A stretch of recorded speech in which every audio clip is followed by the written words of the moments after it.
Hello everybody, today I want to tell you what I've learned by playing an even field on both of the following games, Overwatch and of course TF2 in the latest months, and see what is keeping people playing Overwatch day by day because of the continuous reward the producer Blizzard is offering to the player base. This video is all around marketing strategies and not about which game is funnier than the other. Sure, the comparison must objectively state that the two types of games are pretty different in the market segment they are. Team Fortress 2 is a free-to-play game where the only things you pay for are cosmetics or decoration to your weapons. Gameplay-wise, the same things can be achieved by people that keeps not paying a single dollar, yet it's almost impossible to survive without a way of trading things fast, acquiring all the weapons you might need to improve and use your classes at the best. Someone can say that stocks are the best weapons, and that's true for the most part, and some side grades like Kriegskrieg are easily obtained by easy achievements. Still, in game modes like Man's vs Machine, that becomes untrue. There are far more suitable and better candidates than stock weapons. You can go and run stock pistol scout if you want to be credited for your team. You better switch your invis watch with a dead ringer if you want to go spy. You better keep the Wrangler as Angie and sure as hell not the pistol. And this thing can go on and on in Man vs Machine.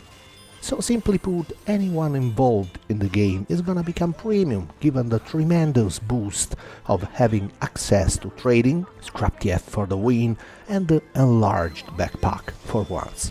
Still, after you got a premium, you enter the economy of trading or unboxing. But those things calls for a lot of cash requirement, so in reality there is a really minority of people unboxing in the hope of rare, stranges and unusuals. Rest moves along the trading scene. Same applies for MvM. I like to compare it with unboxing gambling. It's sort of the same. You pay your bill, the tour of duty ticket for Mann-up, a key or keyless crate to unbox. Then, in one case, you proceed with playing and have fun, and proceed to your most intriguing 5 seconds on uncrating in the other case. But pretty much they are the same. What Valve did to encourage people playing more, testing different game modes, filling their servers any time of the day? Nothing. They do nothing. The free-to-play concept is enough for them to grant enough flux of players. The problem is that out of those thousands of players each week, probably 95% are newcomers. People that test the game for free from Steam, test it, don't know anything because it lacks proper tutorials, not even completed for the whole class set, and abandon it soon after the other day. Blizzard marketing idea is different, of course. They offer a paywall, in the sense of the price to buy the product. After that, everything comes free. You might have to wait a long time to get a legendary skin, but you'll get it eventually. Just play anything you want, like quick play, arcade, ranked, and your level up will give you loot boxes to open, which become either a cosmetic key mode or currency, to let you at some point go in the store and buy what you want, and not require any gambling. It's fair. Fairer than the gambling or GTFO Gaben is proposing. You can't get an unusual with credits in TF2 unless you think scrap after scrap you can get till there. Yes, in TF2 there is trading, so you can eventually buy some things another guy doesn't want. This is not possible in Overwatch. Still, what is duped becomes a currency, allowing you to buy whatever you want at some point. This is not like the Mann-up store. It offers just some tools, some tones and classic unique weapons, way less choices than in reality. In Overwatch, it's like if Stranges and Unusual were straight available in the Mann-up store. You pick whatever you want once you have enough currency. The currency comes from slow unboxing of loot boxes, which comes with your level up. Or if you are in a hurry, you buy your loot boxes with money to speed up the process. You are not forced, of course. Doubt Valve can do anything about that at this point. They could offer some special drops while leveling up, but if they started to offer cosmetics like it happens for Overwatch, the hat economy would crash.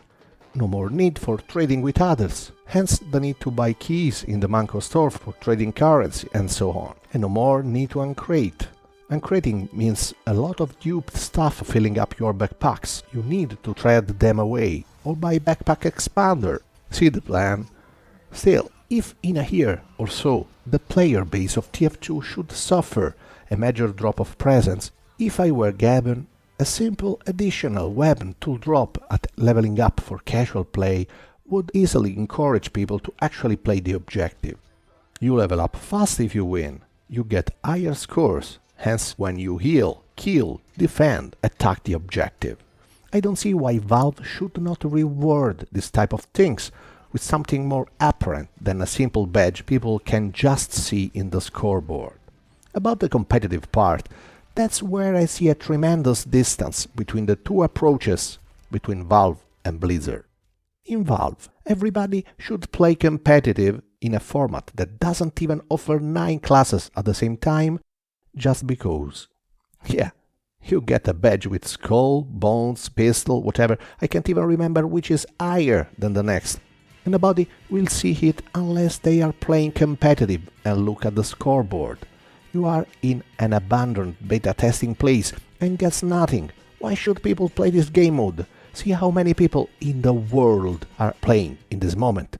Look at what is doing Blizzard instead. For every win, they give you some competitive points. You need a lot of them, because the more you get, the better at the end of the season you have to purchase a golden weapon. Not a random Australium like Mann-up, no. You get the comp points. You choose what to invest them for. Sweet. And you not only get points by winning, you get a bunch in the hundreds up to thousands for where you place at the end of the season. Bronze, silver, gold, platinum, diamond, and so on. So best players, grandmasters, are granted 100% enough credits for a golden weapon of their choice at the end of the season, no matter what. Each season lasts around 3 months and you get a rough estimate. Of course, lower tiers gets a lot less points, so it could be hard to even gain 1 golden weapon per year. But hey, that's the stimulus Blizzard is offering to ask people to play and focus on the objective and win. They just must be the best of their continent, and this is their reward. Now compare this with the flimsy mercenaries badge of various forms offered by Team Fortress, and you immediately understand why competitive TF2 is an abandoned wasteland. Nobody is interested to beta test a thing, yes, because it is all but finished, and it is pretty apparent to everyone, for free, absolutely free. A digital reward, despite being virtual, is something one can be proud of. In an environment as Overwatch, where trading is not a thing yet, everything you acquire is yours. Nobody can lend it to you. And thus, showing off a golden weapon is actually a proof of your dedication to the game, your ability, because unless you play a lot and win a lot, you must be a top-tier rank player to have more than one in a few months. And when you see a Reinhardt showing off his golden hammer, you can be sure that guy has love and dedication to that hero, because he has spent his 3000 comp points just for that hero. EPing, you would say, yes, probably. It's like for Australian weapon, but differently from that, it worked as if Valve granted Australians to only the bravest people in the world, not by RNG, randomness, and you could choose the Australian for your preferred class, let's say the soldier, and show off his dedication to him. I am not saying a free-to-play marketed game like TF2 could survive by granting Australium or anything valuable like that for just playing and winning. But come on, if you are ranting every day because you see unexperienced players populating Valve servers, what could be better than having a small amount of reward linked to your performance? At least in the competitive format. I don't know, untradable Australians could work. You can't disrupt the market much, and only Bunny and similar could farm them in acceptable times, so they should not compromise the demand of real tradable Australians. Or even better, a totally different skin for the weapons, like platinum weapons on some gorgeous unusual effect with something immediately showing off that reward has come because you are a dedicated player. Was skill has proven wins after wins, and that is the final reward. Anyway, I know that TF2 player base is not yet at danger, but seeing a lot of YouTubers leaving the boat, the fame of the game is diminishing day after day, and this is a pity, because all of this is caused by the lack of content and work by Valve. Their laziness allowed the best class-based shooter to become the shadow of itself, and the Meteor Match all-competitive idea update was dead on arrival, and I see that some reward added to the competitive format could be a good hint to favor people and dedicate some more time to the game again. The more the people, the quickest the matchmaking queue, everything would feel better and snappier. What do you think? Could minor rewards for leveling up casual games improve the number of brained people to play this game more than 2 hours and discard? Would it favor people to play for the objective and trying their best for the win? As it happens for Overwatch Quick Play, I mean? And then, could major untradeable rewards for competitive ranked tiers improve the player base that actually play, enjoy and beta test that format for Valve? Should everything valuable in this game stay as it is instead, that is, behind additional paywalls, keys, tickets, because of the free-to-play format the game has transformed into? Let me know in the comments, guy. I'm genuinely trying to figure out what could be the next thing in Valve's mind to resurrect this game, beside including more content, patching bugs and balancing weapons, of course. Because you know they are lazy, so this is a lot of work.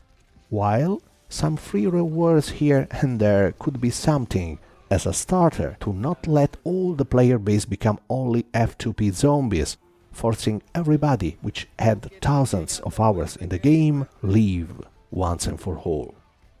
Hope in your own proposals on this matter and comments on mine. And thanks for watching.